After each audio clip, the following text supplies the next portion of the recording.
Este material pretende exponer de forma didáctica el tema de fractura que llevan a este tipo de falla en los materiales.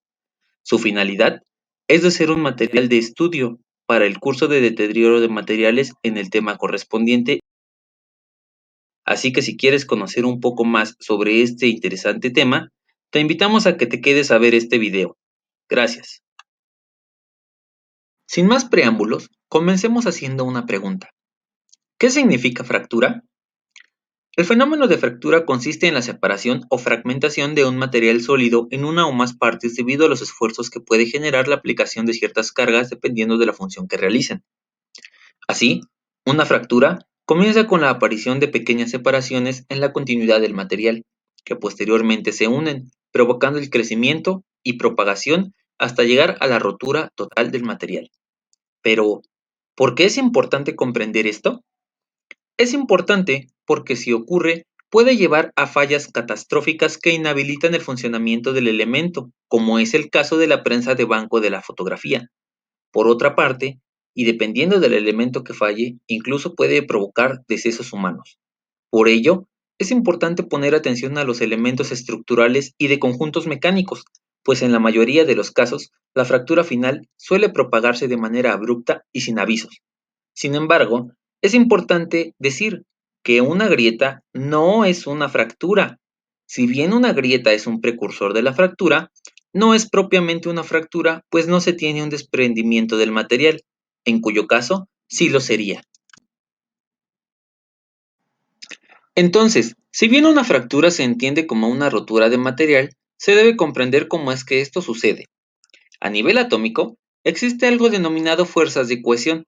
Estas mantienen al material sólido y unido y además lo dotan de características tales como sus constantes elásticas y su punto de fusión. Ahora bien, imaginemos que tenemos un material monocristalino que no está sometido a ninguna carga. En este caso, los átomos permanecen en un estado de equilibrio entre fuerzas de atracción y repulsión con sus átomos vecinos. Este es el caso de la figura mostrada. Sin embargo, cuando el material es sometido a alguna carga, esta puede producir deformaciones sobre el material en el rango elástico, lo que provoca que las distancias interatómicas se modifiquen. Si ahora suponemos que el material monocristalino antes mencionado se le somete a una carga de tracción y observamos más a detalle, ocurrirá lo siguiente. Pongamos atención. En primera instancia, la carga de tracción modificará la distancia interatómica de los átomos de la red. Particularmente dicha distancia tenderá a aumentar debido a la carga. Dadas las condiciones, la fuerza de repulsión disminuirá con mayor rapidez que la fuerza de atracción de los átomos de la red, a medida que se encuentran a una mayor distancia. Esto provocará un desequilibrio entre las fuerzas que actúan sobre los átomos, como se puede observar en la imagen, en donde D es la distancia interatómica. A medida que la carga de tensión aumenta, la fuerza de repulsión disminuye entre los átomos hasta llegar a un punto en el que la carga de tracción únicamente se compensa con las fuerzas de atracción entre los átomos del material. Si la tensión sigue aumentando, la distancia interatómica tenderá a aumentar más y así, cuando la fuerza de atracción atómica ya no pueda compensar la carga de tensión, entonces se producirá la separación o rotura del material.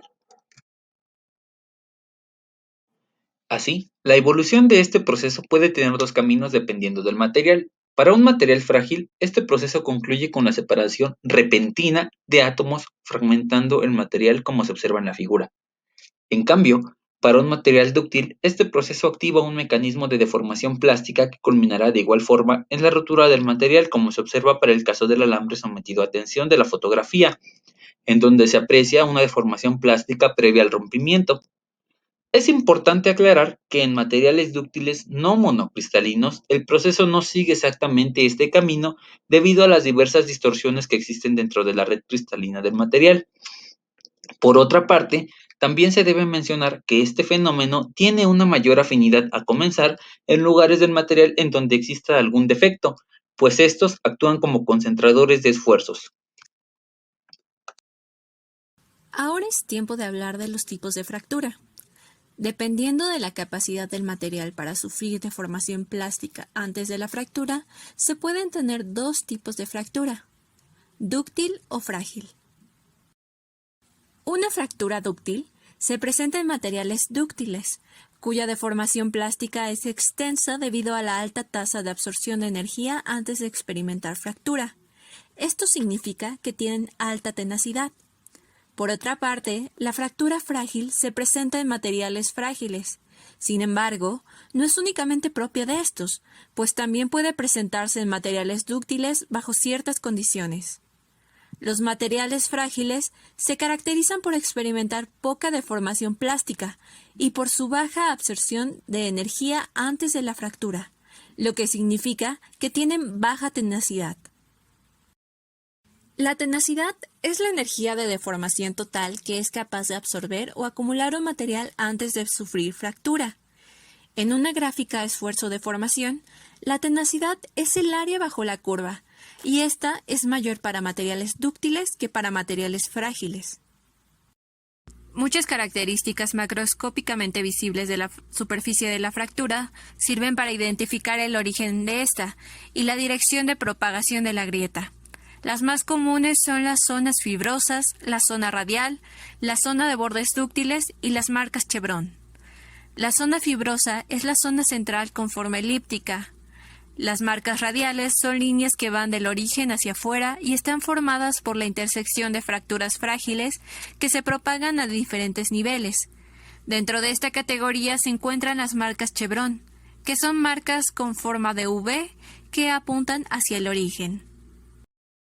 La fractura dúctil se caracteriza por presentar gran deformación plástica alrededor del desgarro del material.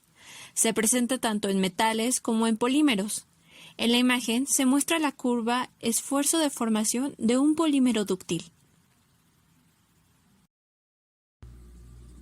Para entender mejor este fenómeno, supongamos que hacemos un ensayo de tracción a una probeta circular de un material metálico dúctil. Se iniciará con aplicar un desplazamiento al cabezal de la máquina y se medirá la fuerza necesaria para generar ese cambio. Una vez alcanzado el esfuerzo máximo de tracción y continuar con el desplazamiento del cabezal, en la probeta se iniciará a formar un cuello, es decir, que el radio de la zona central empezará a disminuir. Luego se empezarán a formar microcavidades al interior de esa sección. Las microcavidades crecerán y se juntarán hasta formar una grieta elíptica, la cual tiene su eje mayor perpendicular a la dirección de la fuerza aplicada.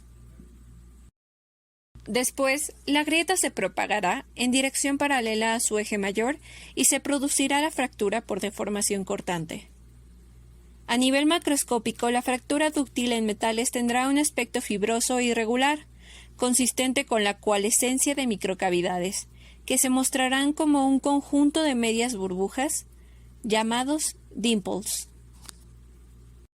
Es importante mencionar que existen tres mecanismos responsables de la fractura dúctil, los cuales son la formación y coalescencia de microcavidades, la separación en los planos de deslizamiento y la formación de cavidades elipsoidales. El primer mecanismo es la formación y coalescencia de microcavidades, que mencionamos en nuestro ejemplo de ensayo de tracción. Las microcavidades se inician por la afluencia del material alrededor de inclusiones, partículas de otra fase o cualquier discontinuidad que produzca una concentración de esfuerzos. Cuando la fractura se produce por tracción pura, las cavidades son equiaxiales. Cuando la fractura es debido a esfuerzos cortantes, mostrarán un borde dúctil a 45 grados, o en el caso de fractura por torsión, las cavidades son parabólicas con sentidos opuestos en las dos superficies, como se muestra en la figura B. Y en el caso de desgarramiento por tracción, las cavidades serán alargadas con el mismo sentido en ambas superficies, que corresponde a la imagen C. El segundo mecanismo corresponde a la separación en los planos de deslizamiento provocado por el movimiento de las dislocaciones, las cuales son responsables de la deformación plástica. Las zonas de deformación baja tendrán forma de escalones rectos o curvilíneos. Las zonas con mayor deformación tendrán ondulaciones o ripples, y las zonas altamente deformadas serán las zonas de estiramiento.